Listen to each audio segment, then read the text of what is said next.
Again, now about vampires as a concept, because I think Karl Marx often used like vampirism to explain capitalism, right? Yeah, and he constantly used it as a metaphor. And I thought it was so brilliant in it, so maybe I'm reading this wrong, but the minute they kind of lose is when they seek the white man's money. It's good me saying it, but I need you to say it. Well, I said it with the movie, so I can't. No, but I can't double down. Like some of the stuff you asked me, bro. I can't. Like, I can't. What is? I wonder why he kind of froze up like that.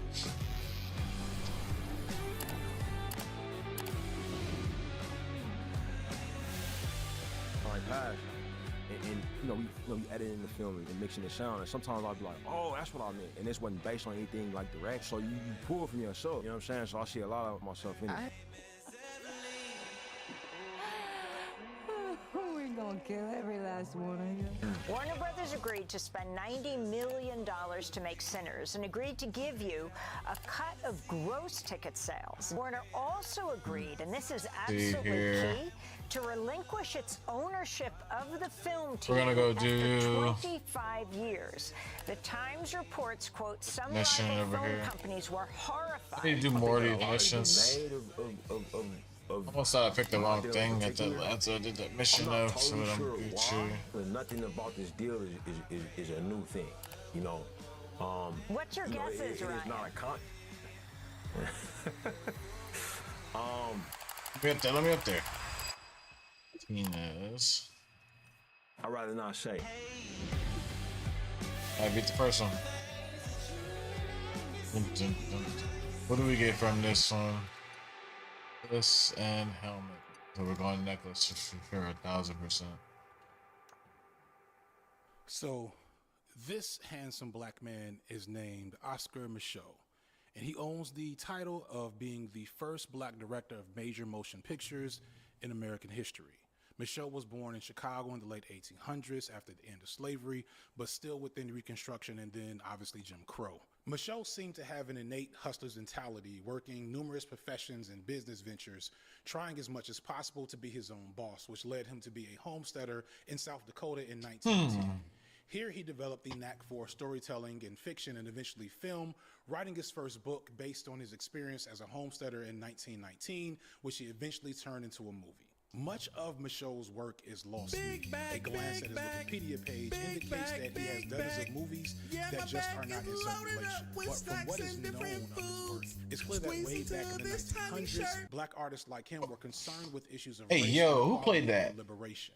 Micheaux was a black filmmaker of his time. However, scholars tend to put him above the rest due to the content of his films, the willingness to present a more robust and introspective image of black life in America than others would. Further, Micheaux didn't just challenge white people with his depiction of black life, he also addressed the prevailing opinions of black people about other black people at that time period where class divisions amongst black people were beginning to be more prominent.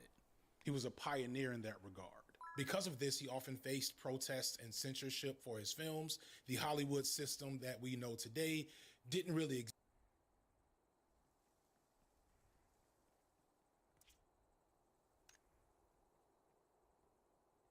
exist back then. It took forever to try to click on that, dude. The Hollywood system definitely shaped what film would be in the 1920s. All of it still fundamentally driven by the same forces of capitalism, culture, and consumerism. All of those, of course, affected by race and class. Race and class dictate what stories get told and by whom. However, if you look at Micheaux from a certain perspective, maybe from the perspective of how art and media is controlled now, Micheaux might have had more freedom in the 1920s than black creators have today.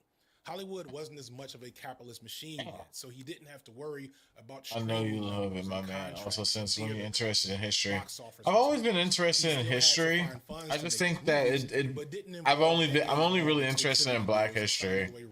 If I'm being honest, Black and like Asian history, like perfectly Japanese history. And he wanted the opportunity to tell those stories.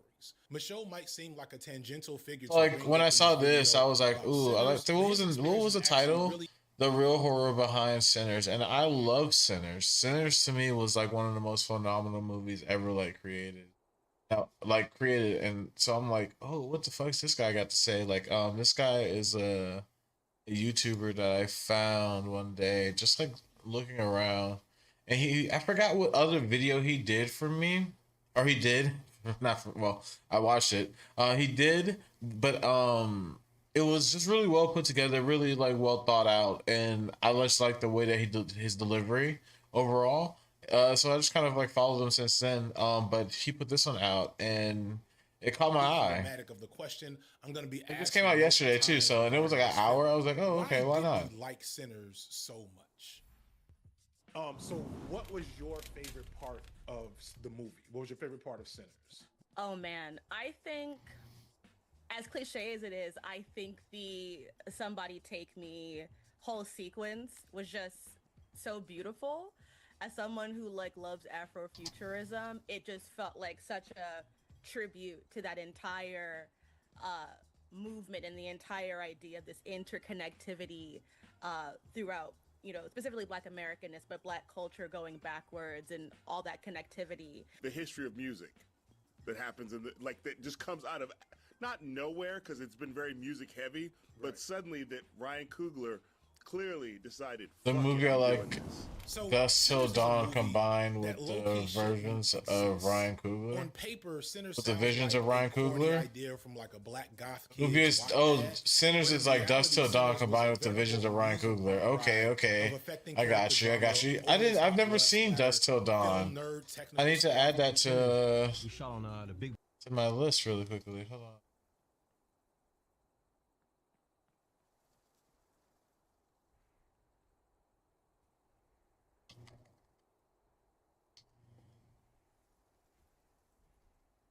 Dusk. You said Dusk Till Dawn.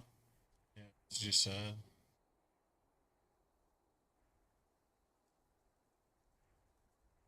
From Dusk Till Dawn.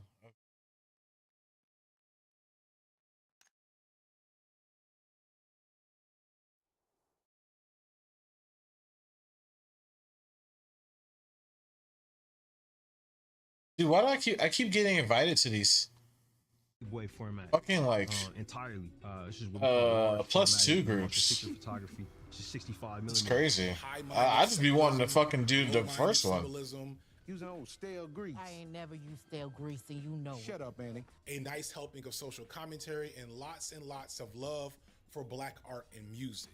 Even as I say this, it still sounds like way too much for one movie, but somehow it works. There's so much to talk about that I don't even know where to begin. Yet at the same time, if you're a regular viewer of the channel, or you're not, but you clicked on a video about Sinners that was released 6 months after the movie came out, then you might know that despite all this good stuff within Sinners, I kind of didn't want to make a video about this movie. It wasn't because of anything negative I got from the movie, but for some reason I found Sinners uninspiring in terms of a deeper analysis that I would need to make a video. So the question is, what changed? Well, a lot.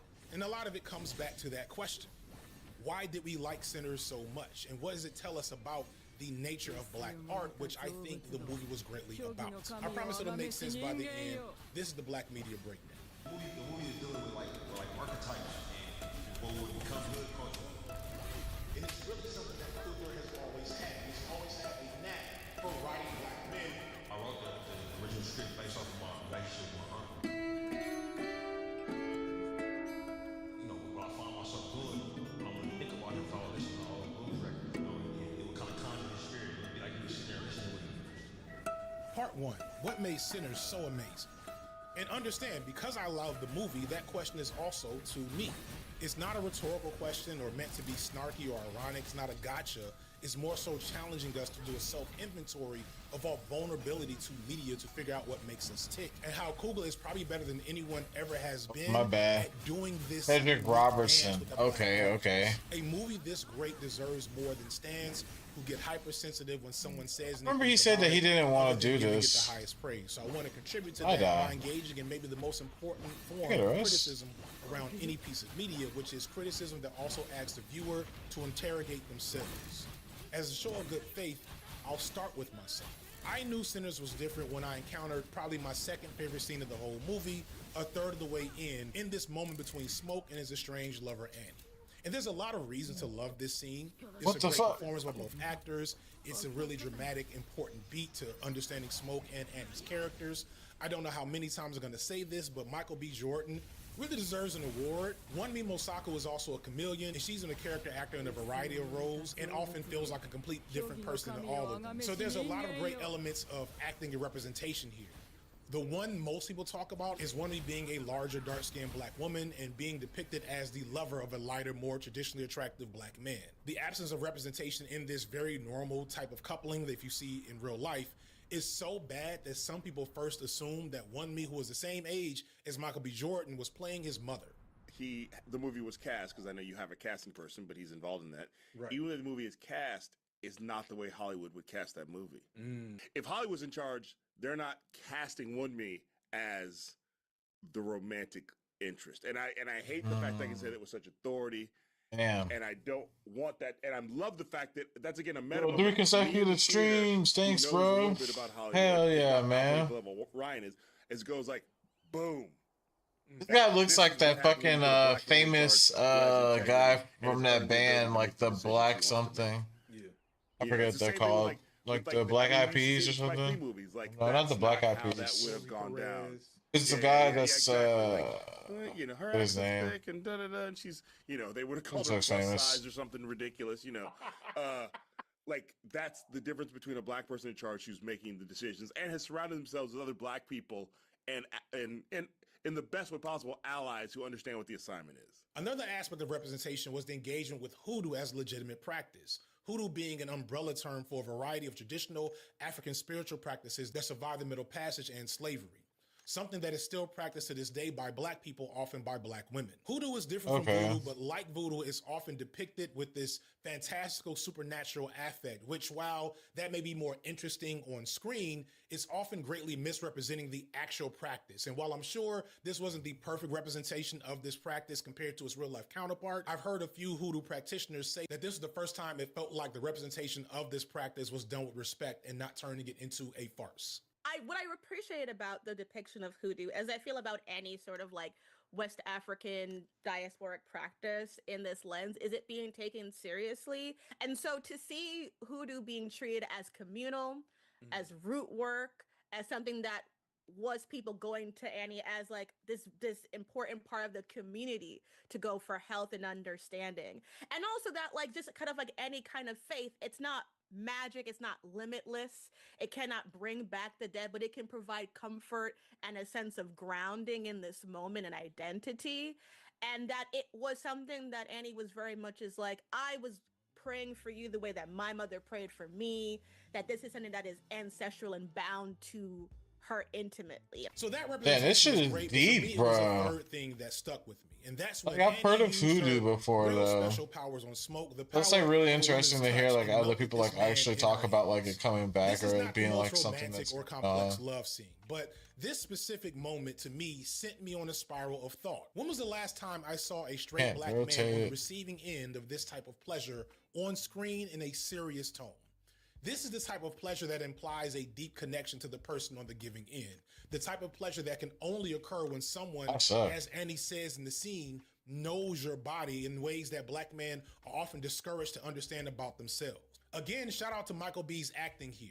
This face, this combination of ecstasy, fear, and relief, considering who Smoke is as a character, a former soldier, a current badass and outlaw, probably someone who's baby. Why is my level so low? The way he opens up his body for her touch, like 200. that's not on accident. This is something that many black men would and have died for. Over halfway. Relationships between black people do exist on screen all the time, but this moment of representation of receiving and relinquishing as a straight black man is a bit unique. And I know I wasn't the only man in the audience that was like, ooh, I know what he's dealing with right now. That's a dangerous woman. What the It's hell? a dangerous situation, but we do it anyway.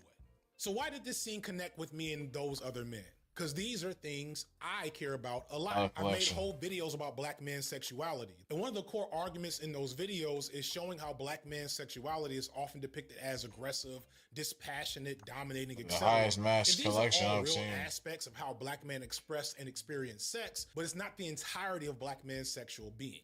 However, it is what's most prominent in our stories in the media. So it's where everyone goes to when depicting us. It's also reinforced by social and cultural tropes reproduced by many men, often white men.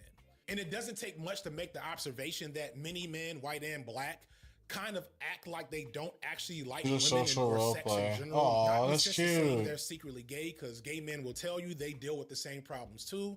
But that sensuality and pleasure is often stripped away from black men in a way that limits our ability to even appreciate this. Person actually played the Think about game. how many rap lyrics we've heard in the last decade or so that are basically denigrating the idea of receiving pleasure and seeing sex as just a thing you do to affirm your manhood. I'll never forget a song where Young Thug, way back in like 2015, was complaining about getting head and not being able to get an erection as if it was the woman's problem. Go watch that old video on black men's sexuality, but the point is that a variety of mechanisms throughout time that are both racist and sexist have stripped black men of being complete sexual beings, and our image has reinforced this mutilation. But for a moment in this film, we see the opposite, and it's really something that Coogler has always had. He's always had a knack for writing black men, which is why he's probably my favorite director, because I don't know if too many other black male directors really get to the totality of one, capturing and appreciating certain elements of traditional masculinity while also being challenging to those elements. This is also something we see in Fruitvale Station and Creed. And I know this about myself, so I immediately understood why I like this part of the film, why Coogler is my favorite director. It's because he does an excellent job balancing things in these films that I'm uniquely vulnerable to. But that's just me, and that's my second favorite part of the movie. And if you're watching me talk about Sinners 6 months after it came out, maybe even a year, depending on when you're actually coming around to this video, then I hope that's what you're here for. Not just a simple plot regurgitation or repeating things that you honestly could have heard from any other video essays. Well, I do get the feeling that nobody has fully touched on this one song from Remick, the Irish lead vampire. Yo, what's up, Jeremiah? How you doing, man? Further meaning I'm unaware of. And Watching a video about Sinners. I don't know a lot What are you up to? Ireland's history of anti-colonial resistance to the British. Can you guys even hear the video? Experiences with black and Native On American YouTube? people in America, and I wish I knew someone that could get into that. You do know me, but I just don't. No, you do. I just can't think of a we've had single person conversations. that might be like you useful do know to me. here to relevantly explain that symbology I for the video. I can explain it. But we gotta move on. What? Let's talk about Sinners and capitalism for a bit. The vampire genre has a great advantage in the realm of critiquing social inequality, as vampire lore naturally lends itself to examining the nature of past. Back in Miami, yo. I'm in Miami, bitch. Many see I'm Sinners in Miami, as bitch. tradition, but I see the alleged Marxist undertones as flawed and incomplete. It engages with some things Unshakable resolve. Utopian appeal of Remick, who in many ways represents capitalism. Specifically, Remick's proposition for joining them is something that you at least might consider. I've had legitimate debates with people about whether or not it would have been better for everybody just to become a vampire with Remick. And I like this because in other anti-capitalist narratives, the capitalists are so cartoonishly evil and bad that there's really no reason a person in the story or us watching would ever consider joining them in the first place. In a story like, say, The Hunger Games, it's easy to look at the people of the capital and their opulence and see them as wrong and believe pull these out. I tried to pull them, but I didn't know. You know how in Chicago? Yeah. You told me. Yeah. I remember. And want to join them. So as we're watching these types of anti-capitalist narratives, the dissonance ain't cognitive enough for some of y'all, so nothing seems to be learned. One thing that is forgotten in modern anti-capitalist discussions is that there was a time where capitalism was considered incredibly radical and progressive. Compared to feudalism and aristocracy, capitalism was revolutionary for its time. As I talked about in my Black Villains video, a good villain is the hero of their own story, and Remick in many ways feels understandable. He's not driven by racism as the aesthetics. Oh, that's what it was. I watched a video about with this guy about being a villain. Freed him from that's what it was. This framework of vampirism, to him, is the best thing for the people to go against their oppressors. You just have to die a horrible death first, and you'll never see the sun again, but you'll be free. So I do love that. I think that's very good and unique for any genre of social critique around to actually force you to consider if you're really with those who are oppressed or not. But this is also kind of where the film struggles with a level of conviction on this alleged anti-capitalist message. For one, aside from the horrible deaths, we don't actually see the negative ramifications of Remick's ideology. He doesn't balance it enough with showing the reason outside of the aforementioned brutal murder and son avoidance to not side with him. Oh, You shit, can yeah. still see Stack alive in the 90s, seemingly doing fine. A while back, I talked to one of my elders, Dr. Sundiata Gates at Chajua, about the film. He points out that another black vampire film did a much better job of engaging with this anti-capitalist message without coming off so preachy. Vampires should represent capitalism. I pass it. Blade got that more right. The first Blade is clearly dealing with an anti-capitalist message, and it roots capitalism in whiteness, in the sense that that's Detroit, right? And Right. You take those two scenes where they're meeting at the headquarters of the House of Erebus, and it's marble, lavish, and like being in a bank kind of Right. thing. And then when they then jump cut to Blade driving from the hospital, and he's driving through the city of Detroit, and you can tell that it's been sucked out in the same way that vampires would do a human. The time deindustrialization, deproletarianization has hit that city, and even the space that Blade and Whistler have as their headquarters isn't a defunct factory. So in some ways, Sinners does a great job of engaging Oh with my this God. message, but in others, it comes off a bit too much. There's also this undercurrent of championing black business. Smoke and Stack at the end of the day are fighting to keep the piece of the pie they just bought, and there's different ways to interpret this, but it's ambiguous enough that the black wealth is black health type people will find something that they can champion within the movie, and I wish that wasn't the case. But I don't know if Coogler wanted that or if he wanted to do maybe the opposite. Sometimes when I watch Ryan Coogler's films, it's hard to tell exactly where his politics lie.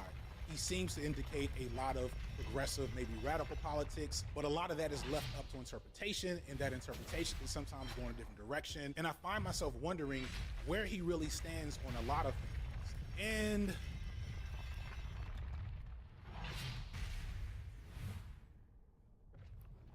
that's kind of it. That might be all I have to say about this movie that is of any real use. And this is why I didn't really want to make this video. Don't get me wrong. I wish I'd have made this video 6 months ago. The Kendrick Lamar Drake video money is drying up, and could use a big win in the algorithm. But and maybe here we go. 10 things you didn't know about Sinners. Welcome to Watch Negro. Today we're talking about the top 10 things you didn't catch about Sinners. Somebody take me. Number 10.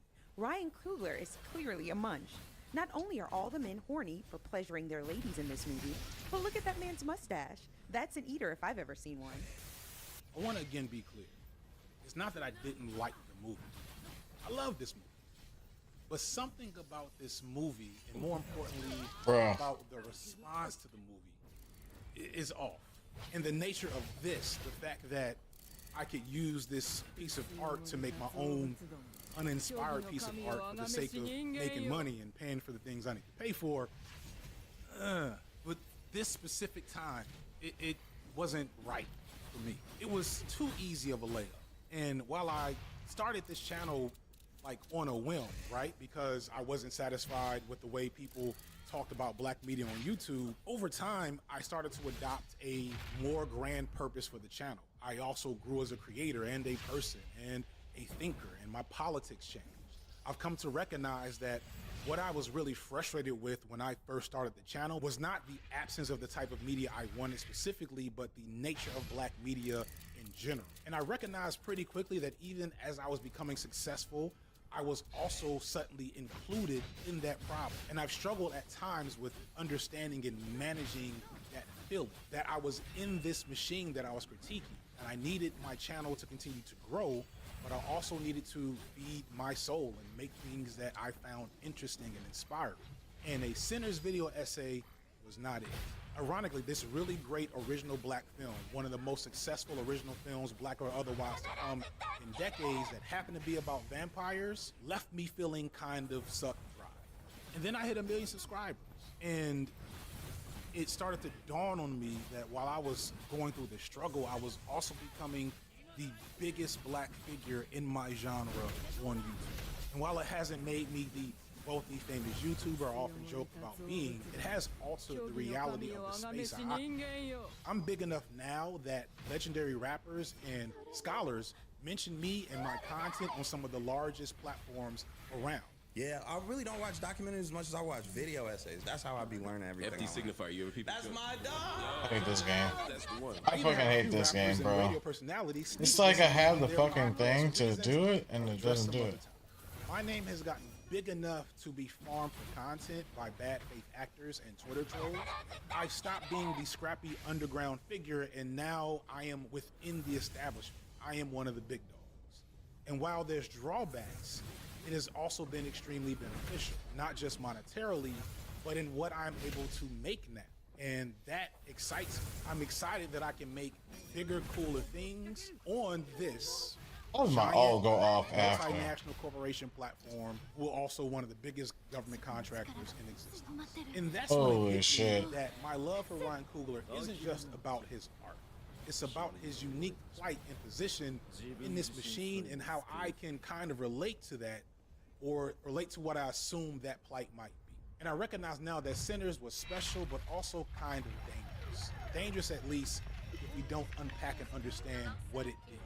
Because it represents a higher level of filmmaking and thematic messaging than I think has been encountered up until this point in mainstream media. So much so that it challenged me to evaluate my own role in production. Oh my god, I'm following them, and then they go to that one.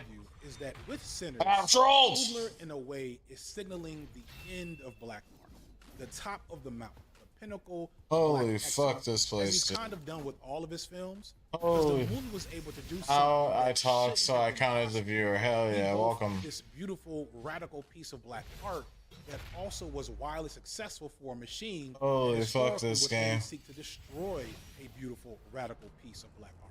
How was that possible? What is it about Coogler that made this happen? And to figure this out, we have to go back and talk about this game behind this movie and its director. Part 2. How is this even possible? Sinners is a period piece horror musical. A premise that again was only greenlit because its director Ryan Coogler was able to call his shot finally. It's not what Hollywood is really looking for at all these days, if ever. It's got no nostalgia bait, no superheroes. I was in Albuquerque, and it was at, it was night. Yeah, I remember Jeremiah. Its lead actor, what up, Nargo? Yet he's tasked with playing. My man's a viewer now. Hell yeah, man. This man literally died in his own arms. Welcome to the stream, brother. Welcome to the stream. Oh, let me leave this group before they kick me. Never made a film based on an original idea, and has never had to prove that he's good enough to make something people will watch. Oh shit, they want to go again. The film features indulgent. Oh shit, they want to go again. Okay, we're going again. Would have been cut for time and resources, that somehow those same scenes manage to be high points in the film. And it does all of this with the expectation that black audiences would leave their homes in a post-COVID world. Because lurkers aren't people. Savage. It's okay. Under Donald Trump. Being a lurker's not a bad thing. And we did, to the tune of around $400 million, making it the highest grossing horror movie ever and the second highest grossing original film in over a decade. But this isn't even the part that is all that interesting in my book, because if you know anything about Ryan Coogler, you know that boy's special and is quickly becoming the greatest black director that Hollywood has ever seen. And I have complex thoughts on what that means, both for us as the audience, for the Hollywood system, and for him as it's okay. I count lurkers, man. Lurkers are people too. Any thoughts I have about you guys have feelings. You're believers in me and others. I love this movie to death. It is a. I actually need to probably listen to this whenever I'm zoned out and playing the games. So we're gonna listen to music. Not Chris Brown. Too loud. I agree, but Twitch on it.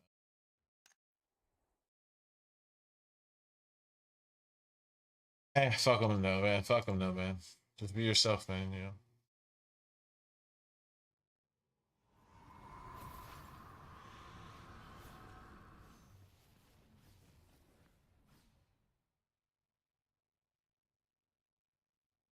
Up in here. I can get a weapon.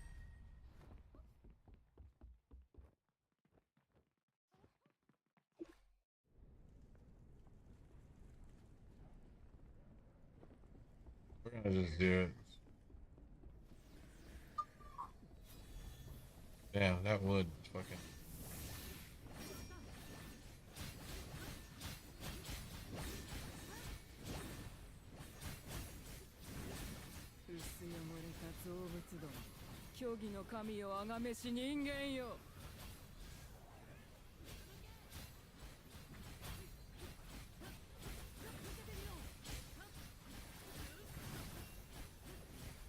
Oh man. Gotta activate the 5.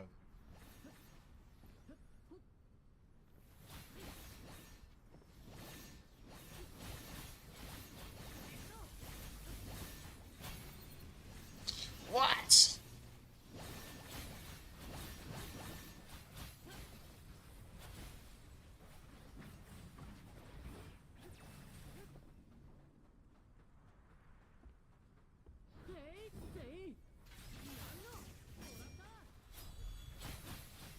Here's us.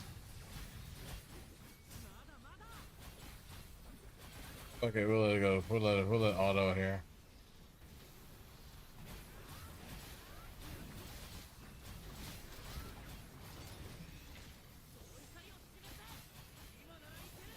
And the mob's on, buddy. Good guy.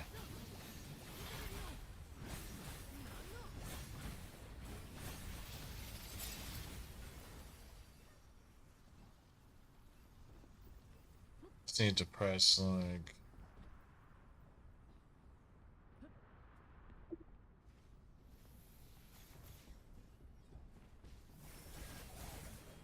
Let's do 4 soldiers.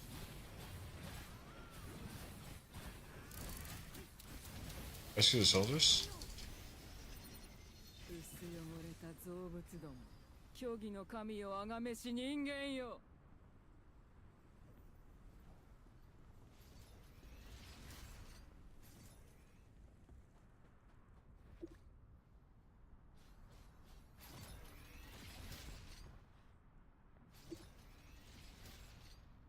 Don't have to, okay.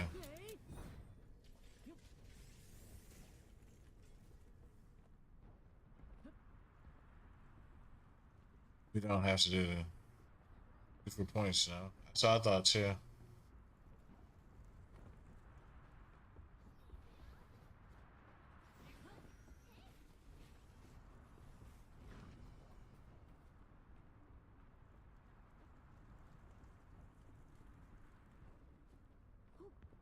Say we don't need it, baby.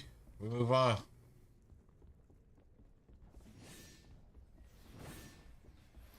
What then you gonna do? Have you played Blue Protocol, Nargle? You protocoled yet? Have you found a reason to live yet? Hey else, Kaboom, how's your studying going? Chat, I'm gonna be going back to school soon. That means that streaming will be probably like a few days a week now instead of like most of the time. I'm back in December, right after I finish training. Back. Oh, what? Never. What are you playing right now? Are you playing like New World? Oh wait, I heard New World's closing down. You guys believe that New World is fucking ending? I have a bunch of friends who are seriously playing New World. Ooh, Digimon.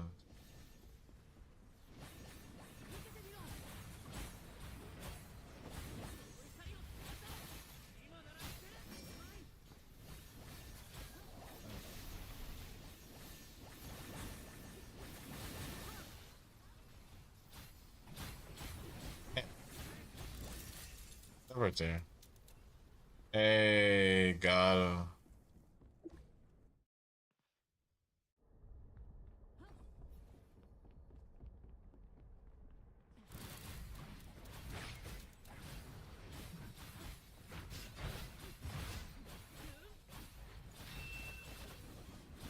Yeah, I mean,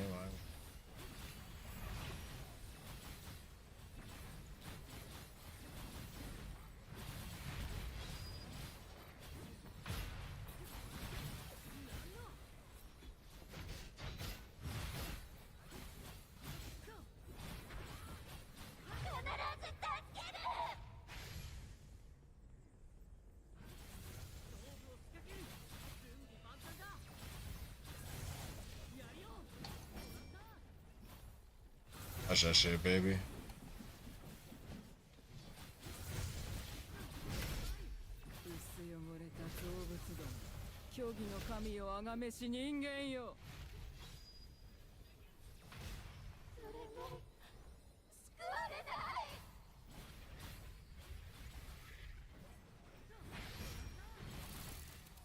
There we go.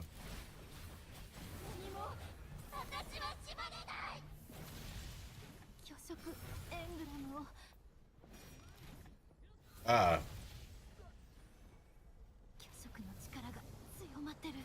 Holy hell. Oh, that's you got. I gotta pay attention to that one.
Almost got this, almost got this. What the fuck?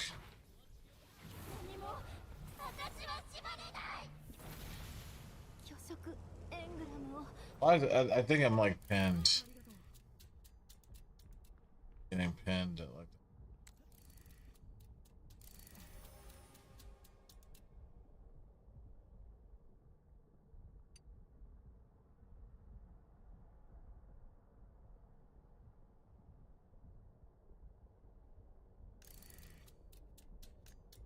Alright, I'm at 250 now.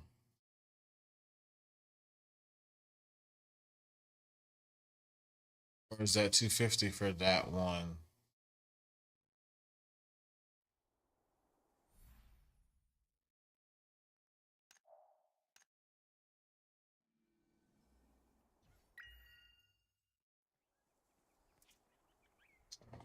God.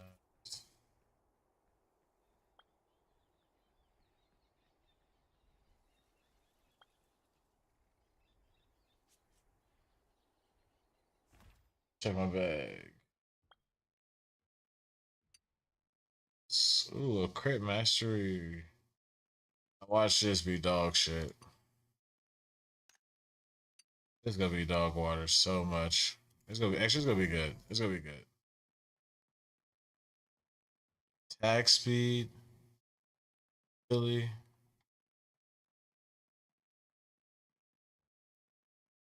Not happening, bro.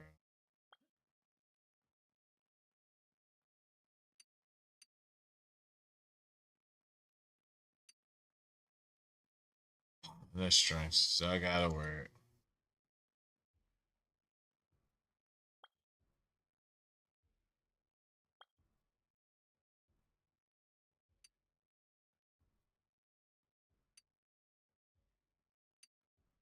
Attack speed, I guess that's better than nothing.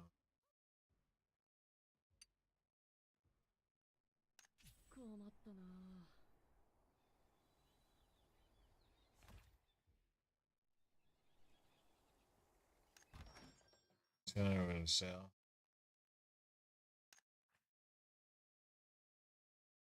Hey, I'm almost fucking there, man. What I do?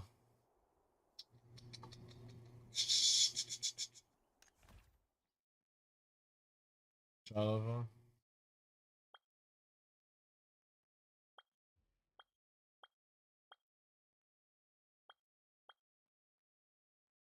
So we finished all of those. What we're gonna do? Look at life skills really quickly. Okay, we got some skill. Yeah. Gym crafting.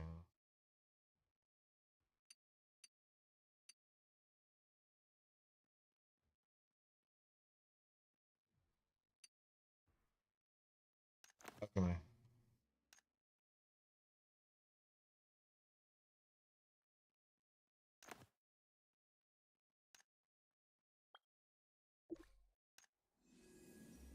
Fair Age of Mythology. What the fuck? You been playing Age of Mythology, man? You playing the hell of solo player games. You like my homeboy. All he do is play solo games. He loves them hoes, bro. I don't say I dislike solo games. It's just that it's hard for me to get into them.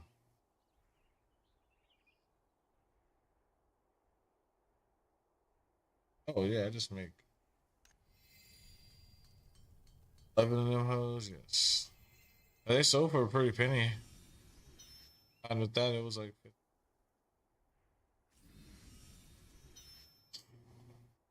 bunch of these today. They make a bunch more tomorrow.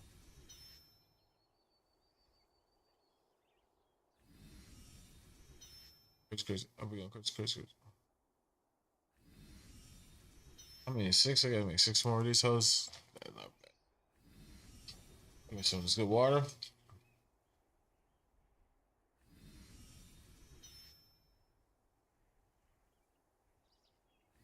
Gym crafting going up. Hitting the stoinks, baby. The stoinks. Gym crafting ain't like mine's. That might be the next thing on Max. Watch out now. None of them hoes make them. I think it's because I need more of those. 10. It's fine. Yeah, 20.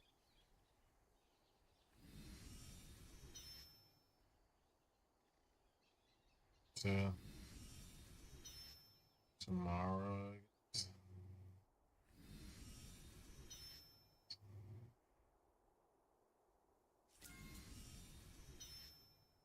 3, baby.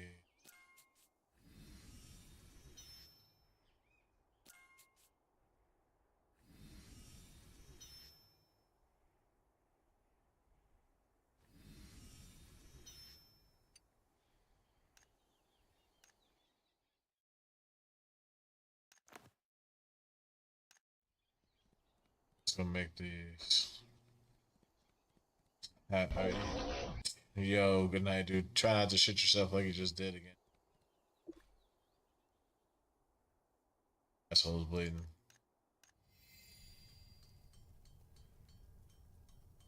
You know hoes.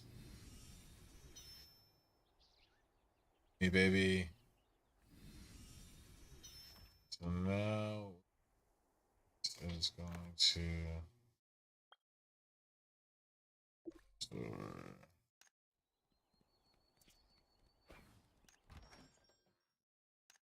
So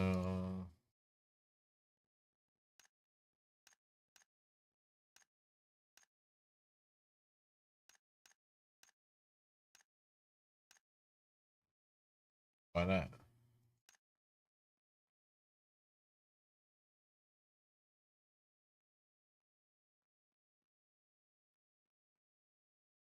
Still not the lowest.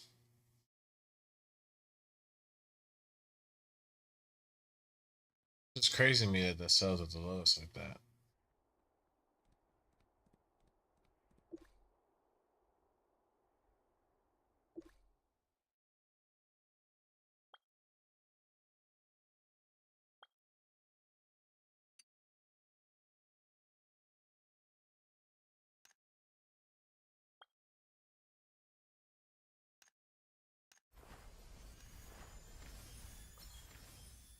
Mastery, baby.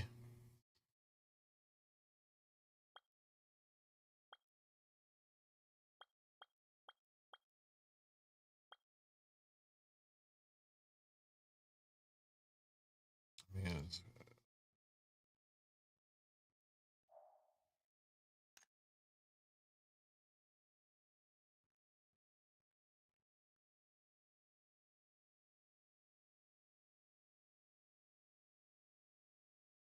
So just put that in there.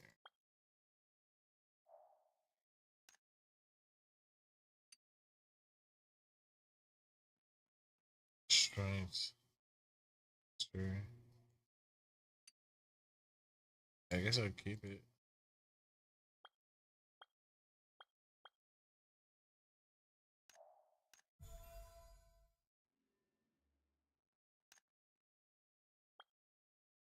Headed, baby. That's pretty fucking pog.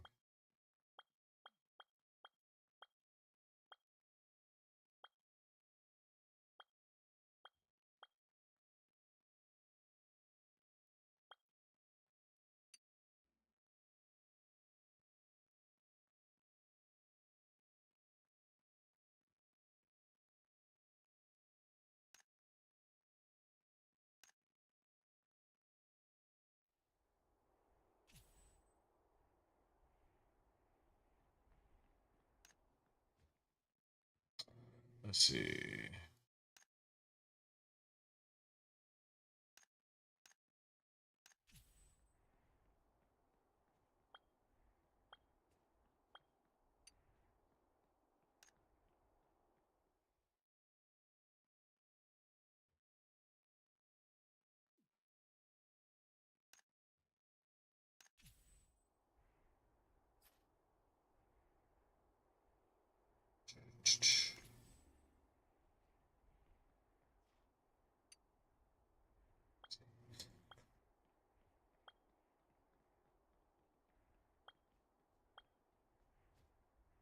It's because I'm holding on to the whole guard, I guess, because I'm an idiot.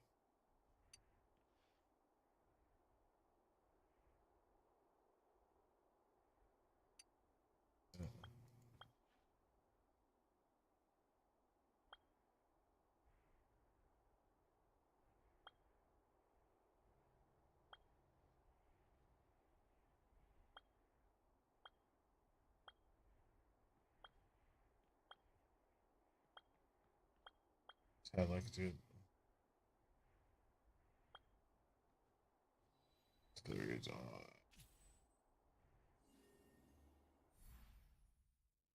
Good night.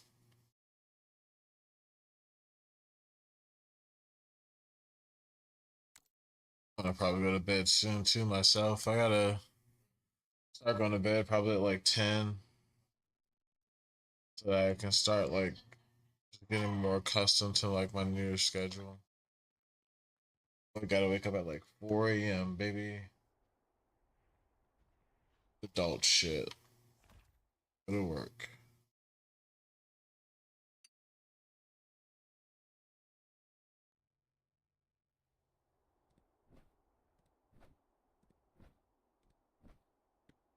Oh wait, let me check my.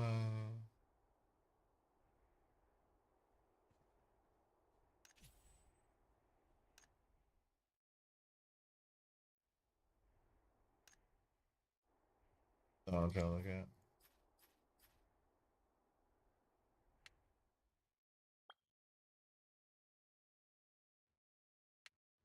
I'm trying to. Where do I see my fucking?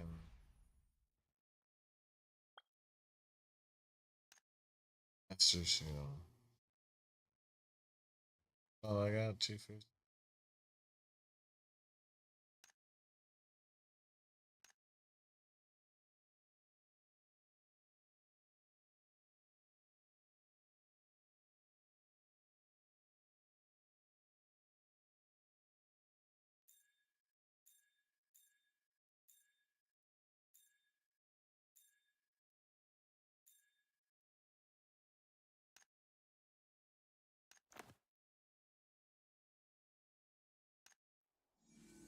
See?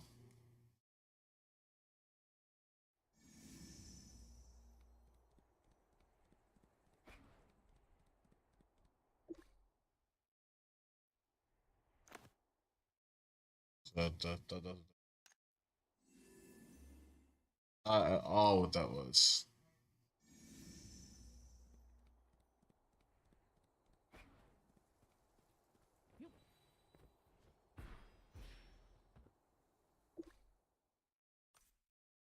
Maybe.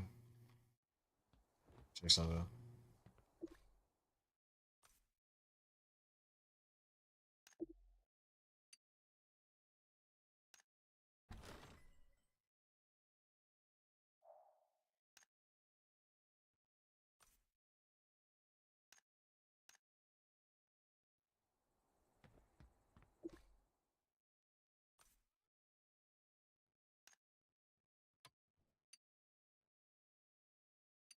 And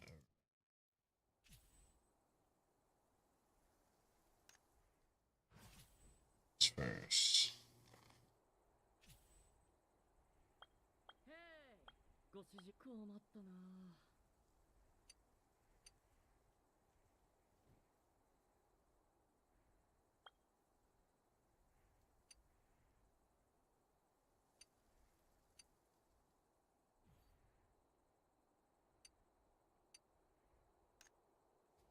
'Still better.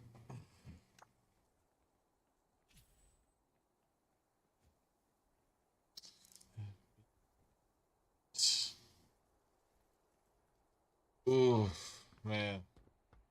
I just started the stream, but I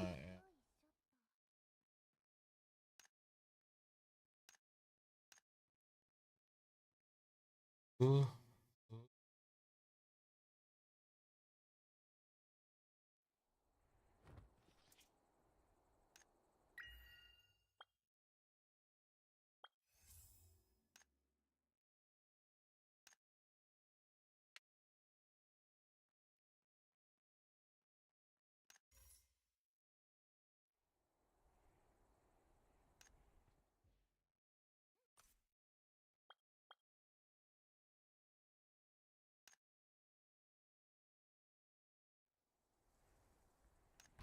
See which one sells for the most.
It makes sense.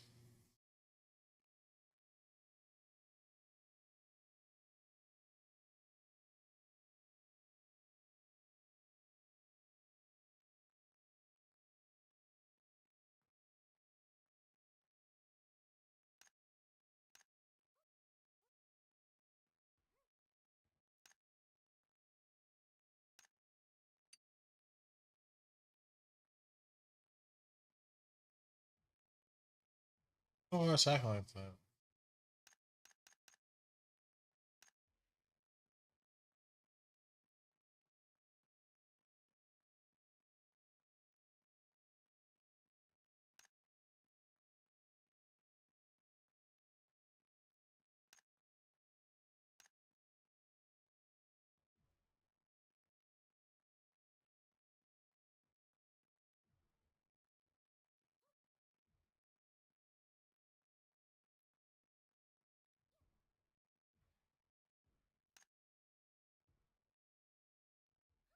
Oh, nice. Okay. Dude looks like a Naruto character.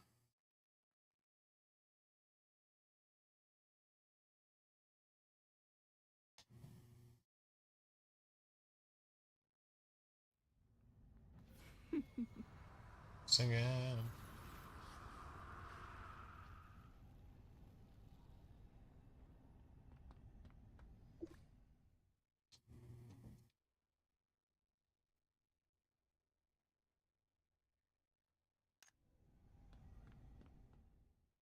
Oh, baby.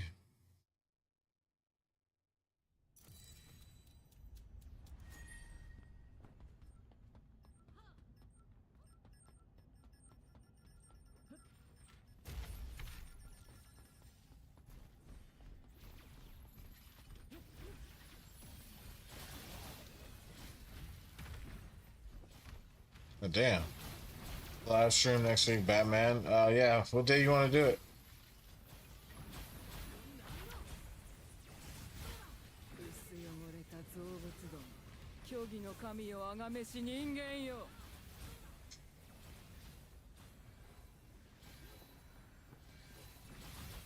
I thought we were supposed to be doing it like Thursday this week. I thought. Was it today? Wednesday next week? I think I could do. Oh, let me double check that Wednesday tonight / tomorrow. I'll let you know tomorrow. I think next Wednesday is my date night. With Naomi. I think it's her turn next week.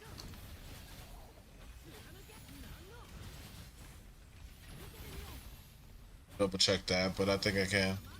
I thought that we were supposed to do something this week. Remember I asked you like yesterday or something? I think it was yesterday.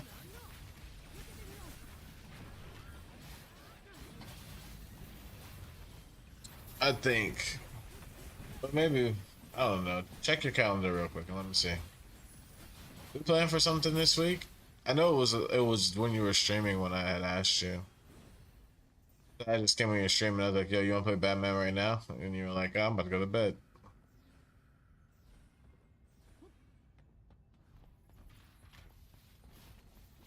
I didn't nobody feel the way I do. Nobody.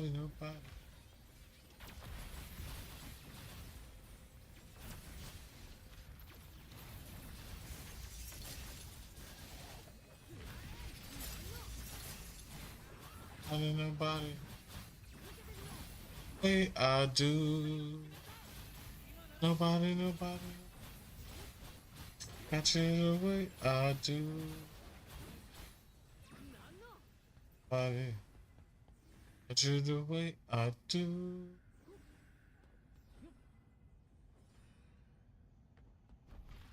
Hey.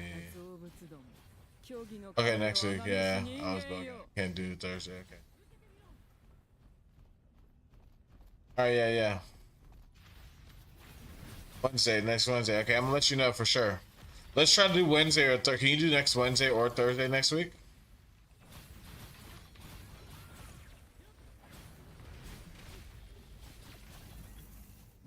Okay, yeah, tentative Thursday, but we'll go for Wednesday.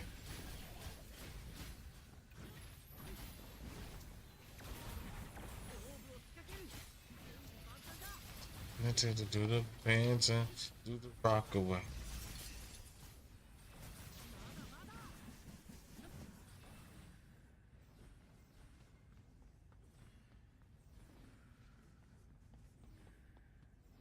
Play boys.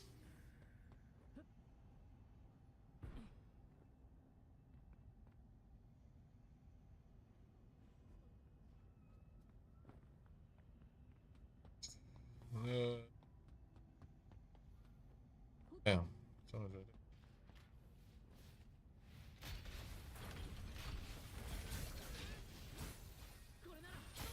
Ooh. Goddamn. Yo, nighttime, bro. I'm about to go to bed soon too, man. Next less than 30 minutes. Gotta start going to bed much earlier because I got a new schedule for the next fucking 6 months.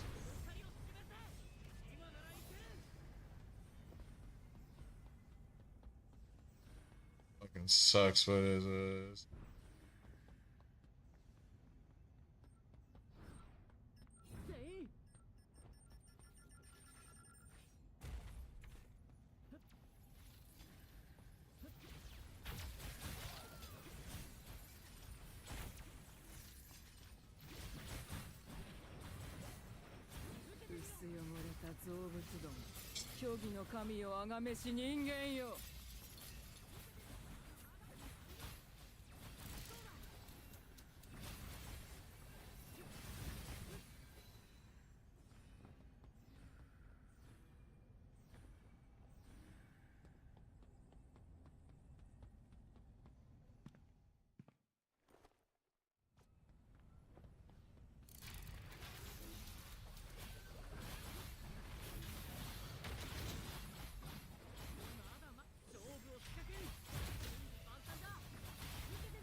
Oh, have to watch out for that.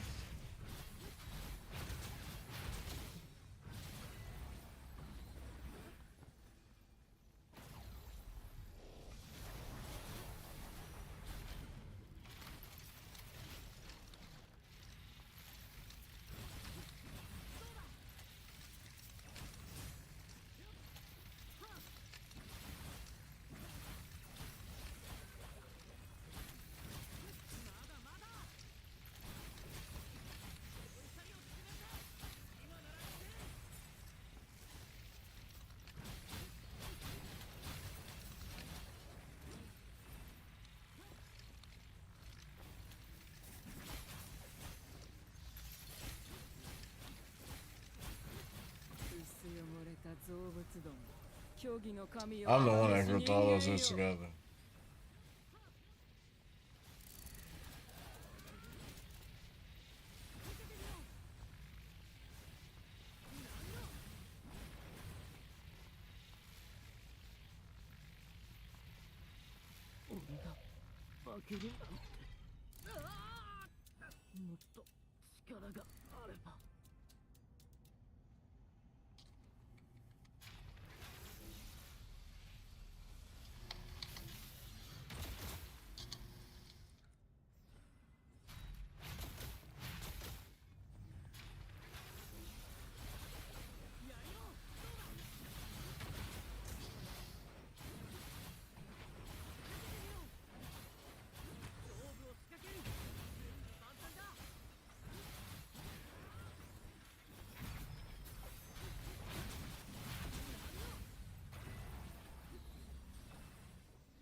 I don't know how to tell which one it is.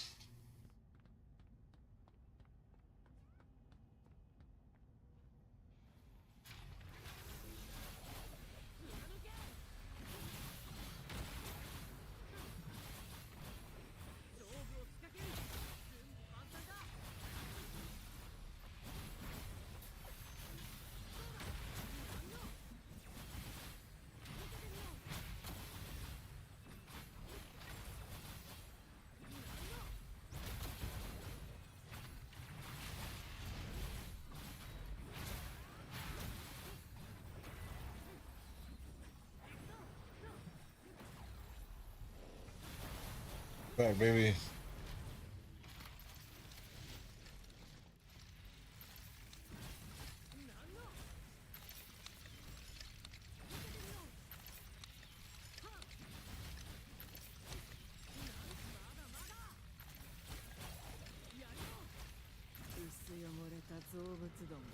競技の神よあがめし人間よ。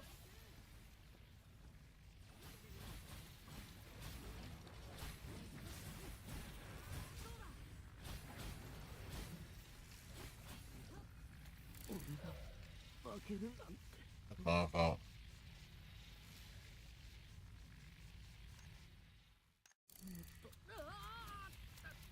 助かったよ。